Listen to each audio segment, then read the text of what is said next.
Hi, I'd like to talk to you today about a problem that we all seem to have in common. We all seem to have a lot to do, but not enough time to do it in. We each get 168 hours a week, and although we can't do much about that, we can share some tips with you about how you can use your time more effectively. The first thing we need to do to get control of our time is prioritize. I like to keep in mind the 80-20 rule. About 80% of our results come from only about 20% of our activities. Another way of looking at that is about 20% of the things that we do in a day are a lot more important than the other 80%. So what you want to do is work on the 20% of more important activities. Never sacrifice a less important activity for a more important one. One of my favorite time management techniques is to ask a question throughout the day. About every 20 minutes or so, ask yourself, what's the best use of my time right now? The only way you can answer that question, though, is if you prioritized in the first place. In other words, ask yourself what is the best use of your time and take a look at what you're doing. If you're not working on the most important priority that you could be working on at that moment, change what you're doing and get back on the most important task. Sometimes we're thrown off track by unavoidable interruptions. Sometimes they're social interruptions, or other times people are asking us to do things that really aren't on our own priority list.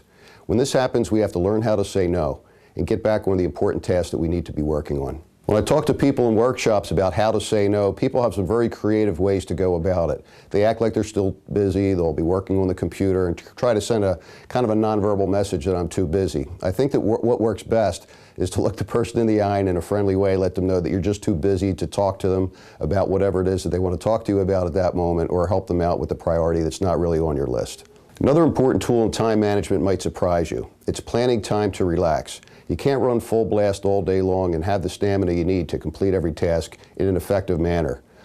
Dale Carnegie once said that once an hour we should take a 1-minute mental break. Just stop working, relax for 1 minute, get your thoughts together, and then get back to work. It's amazing how refreshing a little 1-minute break each hour can be, and it can really increase the stamina that you have to get the rest of your tasks completed. Finally, one of my favorite time management techniques is what you could do with the last 20 minutes of the workday.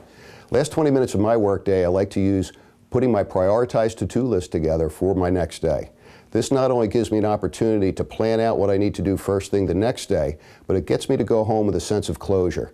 When I don't plan my activities for the next day with a prioritized to-do list in the last 20 minutes of the day, it seems that everything's bouncing around in my head. What did I do? What did I wish that I had gotten done?